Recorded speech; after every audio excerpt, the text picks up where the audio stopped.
You can't be on a date with your wife and simultaneously closing a deal. You may be physically present, but you ain't mentally present. And so when you say yes to one thing, you are saying no to an infinite amount of other things. And so entrepreneurship, I will tell you, and I won't sugarcoat it, it is going to require sacrifice. It is going to pull you away from your kids. It is going to pull you away from your physical. If you're not going to have an 8-pack, be a millionaire, date your wife 3 days a week, coach your kids little league, run a 7-figure or 8-figure real estate investing business, be the pastor of your church, be on the HOA or board of directors of whatever. You cannot do all of these things. It is absolutely impossible.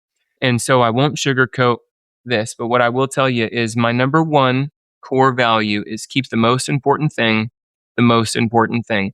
And this is as applicable in your business as it is outside of your business.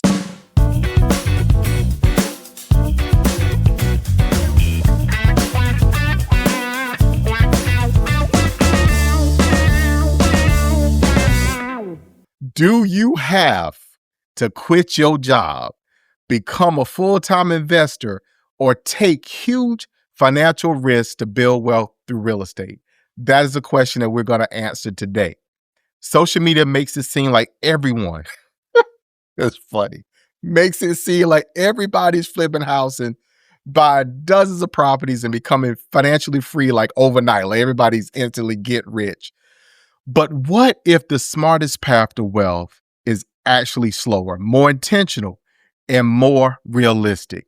Hey, look, today we got the answer to those questions, and we have the plan and the planner in the house. So guys, look, one of the biggest misconceptions about real estate investing is that it's only for people with lots of money, with unlimited time, or a high tolerance for risk. But today's conversation is about something much more practical. It's about helping everyday working professionals understand that building wealth isn't about making one big move. It's about making smart decisions consistently over time. Because legacy, guys, and we talk about this and say this often, it isn't built overnight. It's built one wise decision at a time. So today we're taking and talking about our financial discipline, investing while working full-time, understanding risk, creating systems that simplify, building wealth that can last for generations. So today's guest is none other. And look here, I had to laugh because I said, look, man, your last name. It is Keith Gillispie. He's the founder of REI Automated, a company that helps real estate investors replace chaos. Woo, it's crazy out here with systems that create freedom. As an active investor, entrepreneur, and coach, Keith has helped hundreds of investors streamline their businesses, close more deals, and build long-term wealth through practical systems and automation. He's my kind of guy. What makes Keith's perspective especially valuable is that he doesn't promote shortcuts or overnight success.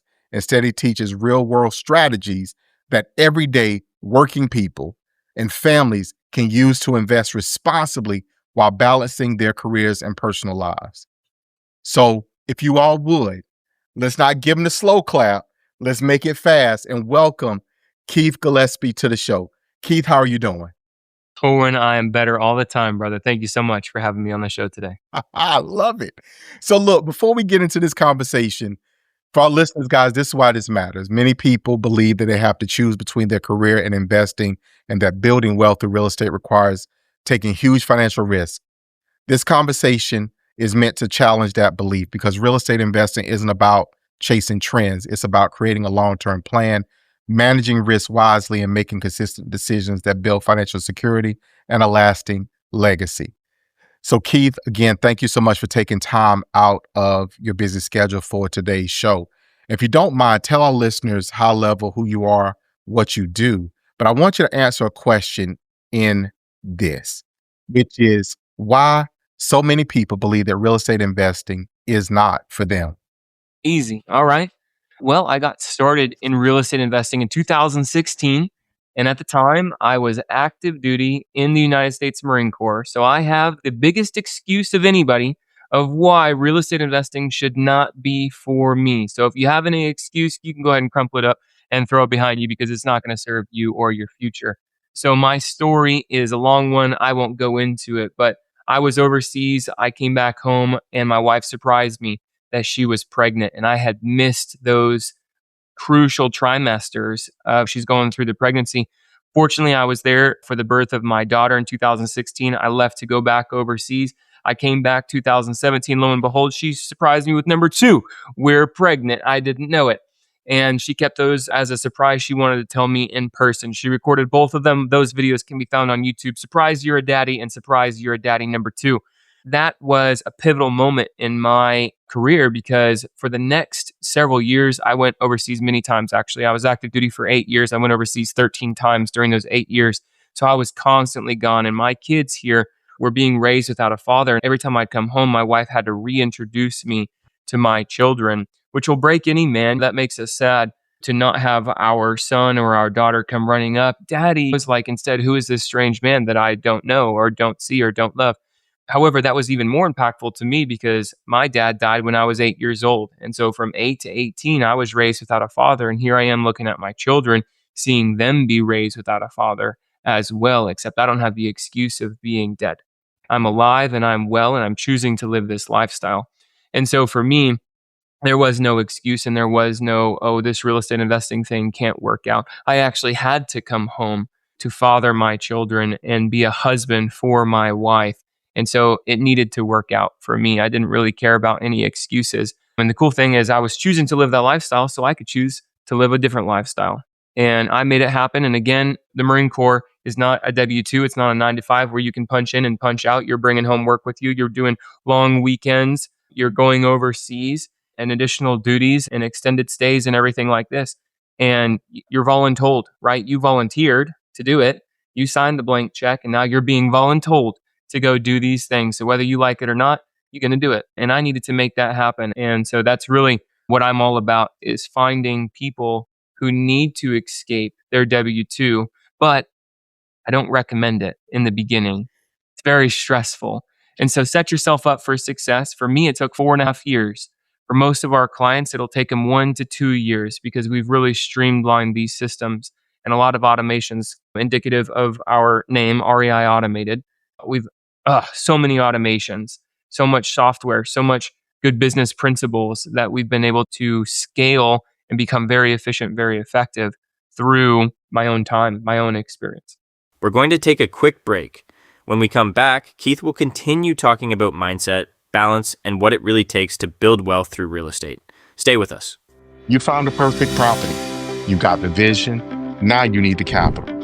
At Melefund Capital, we specialize in funding real estate deals for investors who want to build, blip, or hold and don't have the time to chase after banks.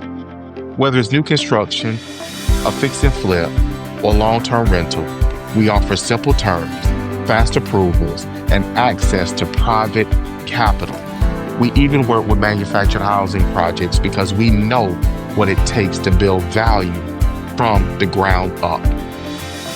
Simple. You bring the deal, we bring the money. Visit melefundcapital.com or call 843-619-7038 to get pre-qualified today. Melefund Capital, we fund what you build. So Keith, I'd be remiss if I did not say first opportunity, thank you for your service. I know a lot of Marines and retired in the vocabulary attachment. It is elsewhere. It is never the two. It's never a Marine that's retired or a retired Marine. Those two things never go. Yeah, that's right. Once, always. So again, thank you. I know there's so many people listening that probably said that immediately as well. So I want to make sure we address those misconceptions and stuff because one, social media really distorts people's, it distorts people. So matter of fact, I do want you to touch on that, but I also want you to kind of tie that in to this question as well, which is about the mindset. Investing overall, how much is it about your mindset and what is social media doing that distorts that? Well, to be really, I'm going to be very transparent with you and your listeners. If you see me on social media, it's not even me. I lead a social media team and I've got 3 ladies and 1 guy who help me with social media because I believe that these black phones take us away from all of the love between us and our family members. We have one TV. It doesn't get used. We have one phone, each, me and my wife, obviously. And that's it. We have no video games. We don't promote watching TV or anything like that. So I hate social media, frankly. I think that it's destroying relationships at a faster rate than anything else is these days. However, here's what I will tell you. It is a necessary evil. And you need to learn how to be a creator, but not a consumer. What I do, I heard this about a year ago, and it's absolutely brilliant because sometimes I'll post something. I do from time to time. I will really spend some time manually posting on social media. And then what I would do is I'd find myself coming back to the comments to see if people liked what I had to say. And you know what? There's a lot of freaking haters who will come and troll you and say nasty, hateful comments. And that got me really discouraged. And I get all up in my feels and I get really ticked off. And I'm here to tell you, there's one phrase that you need to remember, besides the one that I just told you, which is become a creator, but not a consumer. You need to have a mentality of post and ghost. You need to post your thing on social media and then you need to get the heck off of it. You do not need to be consuming the lies and the, maybe not flat out lies, but the skewed visions that people are showing you of their life. Because as a business owner, like I had a lawsuit last year. 2 years ago, I had a big business breakup between me and my partner. This month, I was short on payroll on the first of the month. There's going to be some ups and downs in your career, and people don't share that stuff. People do not share that stuff on social media. And I'm here to tell you, every single entrepreneur, every single last one, you cannot find one person who has not failed to make payroll on the first of the month, who has not gotten in a lawsuit if they've been in business for more than 10 years. Yeah. There are things that will happen. And so that's the first thing. And the second thing, I'll go back to the mindset. Man, here's what I'll say is your bank account is never going to exceed the level of your mind. So if your mindset is here, that is the limit that your bank account and your business will ever reach. It is impossible for it to exceed it. Look here, Keith, I just had to take the glasses off. If y'all watching this video, I had to take the glasses off and clean over because I had to see that. I had to see that clearly. Like, wait a minute. That is so true. That is so true. And thank you for sharing that because it really is. And we talk a lot on this show about mindset. So one thing I heard you say, Keith, and feel free to take this, use it or whatever, is you really want to be a chef. If you think about it, it's very rare that you see chefs eat a lot. They taste. So they take, they taste, and they get enough of the palate, then obviously the body's got to be good, but they cook way more than what they eat in theory. So you want to be a content creator, like you said, versus a mass consumer. So you want to create in masses, but not in the other way. So that's a takeaway for me as well in what you just said. So what do you give? I mean, you done this. You had to fix one, man, look here, your why, man, look here. If it wasn't for the fact that we was quote unquote on national TV with YouTube and all that stuff, I probably would have broke down in tears. Because what you said, man, literally is a gut punch, a punch in the heart. But what advice do you give to people on how to balance it? Because you had to figure it out. You had a why big enough to carry you. That's something I'm huge on. Signing can start with why. But how do you advise people on balancing family, career, and getting in? Here's my thought process on it. And I won't say that I'm right. I won't say that I have this figured out. I feel like the more I figure out, the more I realize I don't know. However, here's what I do believe is a universal truth. If you think about a person who's on a tightrope, everyone has seen at least a picture of what I'm about to talk about. You have a cliff over here, you have a cliff over here, and you have a huge ravine with a tightrope stretched across it. And you have a guy who walks that tightrope and he has a big stick.